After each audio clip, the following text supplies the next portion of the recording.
বাবু আসসালামু আলাইকুম। আমরা দেখতে পাচ্ছি যে সেই প্রায় 10 দিন হয়ে গেছে এই খাল খননের সাথে আছেন। আসলে কিভাবে খনন হচ্ছে একটু যদি আমাদেরকে একটু খোলাসা করতেন, আসলে কিভাবে হচ্ছে, কোত্থেকে ফান্ড আসছে এবং আপনারা কি সহযোগিতা করছেন? ধন্যবাদ আপনাকে। আপনার 5 তারিখের পরিবর্তিত সময়ে পরে যখন আপনার পিরোজপুর না সারা বাংলাদেশেরই দায়িত্বগুলি যখন প্রশাসনের উপরে, অর্থাৎ জেলা প্রশাসক, পৌর প্রশাসক, এগুলো যখন সরকারি আমলা, তারা তখন বিভিন্ন রাজনৈতিক দল এবং বিভিন্ন সামাজিক সংগঠন তাদের সাথে একাধিক মিটিং করেছে যে আমরা তো সরকারি চাকরি করি, কিন্তু আমরা তো জনপ্রতিনিধি না। তো এখন পিরোজপুরে কী জনদুর্ভোগ আছে আর এই কাজগুলি কিভাবে করা যায়, আমরা যেহেতু এখানকার স্থানীয় না, আপনাদের সাথে নিয়েই আপনাদের মতামতের ভিত্তিতে আমরা পিরোজপুরের যে জনদুর্ভোগ যে কাজগুলি সেইগুলি আমরা নিরসন করতে চাই। তারই আলোকে বিভিন্ন রাজনৈতিক সংগঠন, সামাজিক সংগঠন তারা প্রথমেই প্রস্তাব দিয়েছে যে পিরোজপুরের সবচেয়ে বড় সমস্যা হচ্ছে জলাবদ্ধতা এবং অপরিচ্ছন্নতা। তো সেটা দূর করতে হলে প্রথমে আমাদের যে ভাড়ানি খালগুলি আছে সেই খালগুলিকে দখলমুক্ত করে পানি প্রবাহটা চলাচল সঠিক করতে হবে। তারই আলোকে এই ভাড়ানি খাল খননের উদ্যোগ নেওয়া হয়। জেলা প্রশাসক সাহেব তিনি উদ্যোগ নিলেন যে তাহলে আমরা আগে খালগুলি পুনরুদ্ধার এবং পানি প্রবাহটা কীভাবে চলমান করা যায় সেই ক্ষেত্রে আমরা একটা পদক্ষেপ নিই। তারই আলোকে আলোচনা হলো তাহলে এখন তো বর্তমানে রাষ্ট্রীয় কোষাগারগুলি শূন্য, কিভাবে তাহলে করা যায়, এটা তো খুব একটা জরুরি ভিত্তিতে এই কাজটি করা দরকার। তখন ডিসি সাহেব আশ্বস্ত করলো যে তাহলে আমরা একটা ফান্ড কালেকশন করি, অর্থাৎ এক প্রকার চাঁদার মাধ্যমে। তো চাঁদাটা কিভাবে সংগ্রহ করা যায়, পৌরসভা, তাও তো পৌরসভার কোষাগার দীর্ঘদিন খালি, তাও আপনারা জানেন। পৌর প্রশাসক বললে পৌরসভার ফান্ডেও তেমন কোনো টাকা নাই।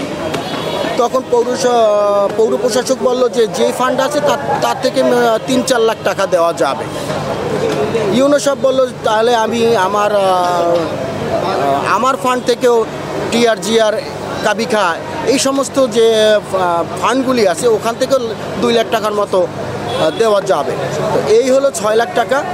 আর বাকি টাকাটা জেলা প্রশাসক সাহেব বললো যে বিভিন্ন রাজনৈতিক দলে যে আপনারা চাঁদার মাধ্যমে দেবেন।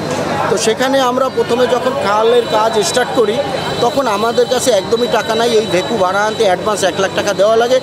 পৌরসভা যে প্রতিশ্রুতি দিয়েছে তারা 4 লাখ টাকা দেবে, সেটা আমাদের তাৎক্ষণিক দেয়ও নাই। এবং ইউনো সাহেব যে টাকাটা দেবে 2 লাখ টাকা, সেটাও আমাদেরকে দেয় না। আমরা প্রাথমিকভাবে কিছু ব্যক্তিগত লোকদের কাছ থেকে টাকাটা কালেকশন করে তারপরে 1 লাখ টাকা ভেকুয়ালাকে দিয়ে তারপরে আমরা এটা এনেছি। আমরা সর্বসাকুল্যে হিসাব করেছি যে এই 2 কিলোমিটার খাল খনন করতে কেউই তো পারিশ্রমিক নেবে না, সবার সদিচ্ছা থাকলে 10 থেকে 12 লাখ টাকায় খালটি খনন সম্ভব। তো সেখানে আমাদের 6 লাখ টাকা ফান্ডের 2 লাখ টাকা আমরা গত 2 দিন আগে আমরা হাতে পেয়েছি, পৌরসভার 2 লাখ টাকা হাতে পেয়েছি। এছাড়া আপনার বাজার ব্যবসায়ী সমিতির সেক্রেটারি উনি 50,000 টাকা দিছে, সভাপতি উনি 25,000 টাকা দিছে, এবং পিরোজপুর কোর্টের জিপি সৈয়দ সাব্বির আহমেদ উনি 20,000 টাকা দিছে, মোটর শ্রমিক ইউনিয়ন 10,000 টাকা দিছে।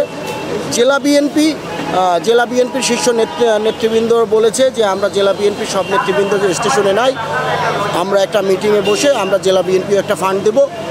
আর হচ্ছে অন্য আরও কিছু ছোট রাজনৈতিক দল আছে, তারাও কিছু সহায়তা করে। মানে এক কথায় সম্মিলিত চাঁদা তুলে এই খালটি খনন করা হচ্ছে। আজকে অভিযানটা কি চলছে? আজকের এই 10 দিনের অভিযান হচ্ছে আপনার খালের 2 পাশ থেকে ব্যাপকভাবে খাল দখল হয়ে গেছে। এই দখলটা প্রথমে আমরা দখল উচ্ছেদ করেছি।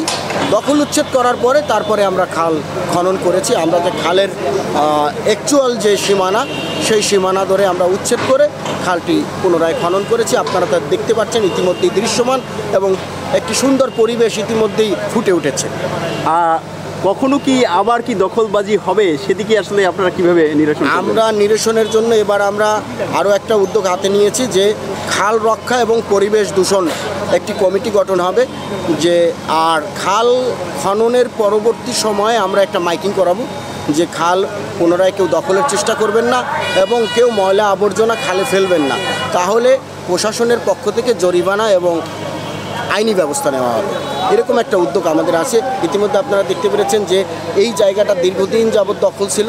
আমরা এখানে উদ্যোগ নিয়েছি যে এই জায়গাটা আমরা মার্কিং করে এখানে আমরা একটা ফুলের বাগান করব এবং খালের যে সমস্ত জায়গাগুলো সৌন্দর্য বর্ধন করা যায় সেই জায়গাগুলো আমরা সৌন্দর্য বর্ধনের জন্য কাজ শুরু করবো ইনশাল্লাহ।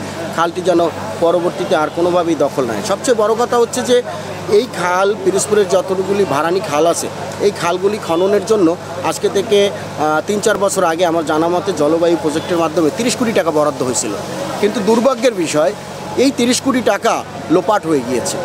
আর আজকে দেখেন 30 কোটি টাকার কাজ আমরা মাত্র 10 লাখ টাকায় সম্পন্ন করতে যাচ্ছি।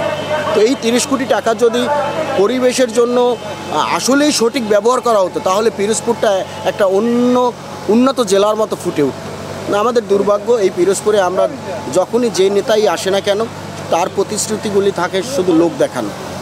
সদ ইচ্ছা থাকলে কিভাবে করা যায়, অল্প টাকায়ও করা যায়, তার একটি দৃষ্টান্ত মাইল ফলক আমরা স্থাপন করেছি। আপনাকে অসংখ্য ধন্যবাদ আমাদের সাথে সময় দেওয়ার ধন্যবাদ জন্য। আপনাকে।